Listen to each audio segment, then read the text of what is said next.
Quick's down.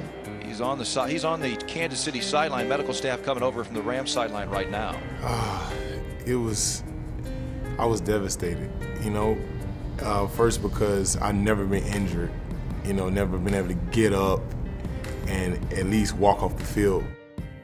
Never forget when we put him on the cart, we had to literally support his arm. Never seen anything like it. Basically got 4 rotator cuff muscles in the shoulder, and he tore 3 out of the 4 rotator cuff muscles.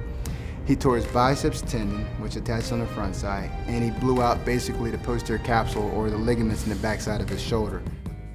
At that time, we were all thinking this could easily be a career-ending type injury. My body went in shock, complete shock, and it was just hard. And then I had just the confidence, just something in me that just told me, it happened. Let's bounce back from this.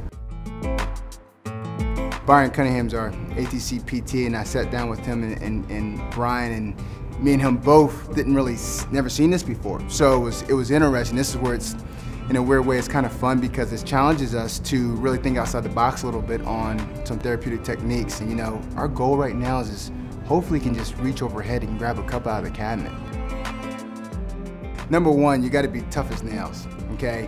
The early part of the rehab, the biggest thing is getting your motion back, and you can only imagine the pain and the suffering that he went through to get his motion back.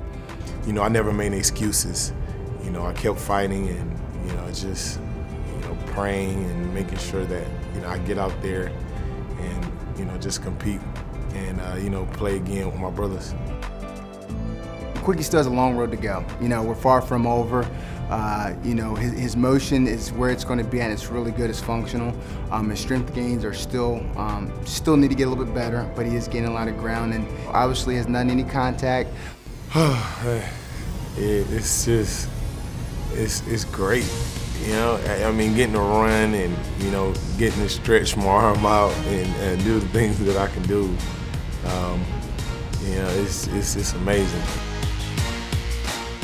Coach knows that I hate that cap, but it's only to protect me. I have to learn that. And it's camp, and you have to compete. And the guys on the other side of the ball, I don't want them to think that they can't touch me. But they had is to remind them that you can't hit them as hard as you would want to hit somebody else. I'm starting to get used to it. Looking at his past and looking at how well his rehab went and how good Byron did with it, I just, you see this guy having a successful year, and I hope he does, because that's the least of what he deserves on how hard it was for him.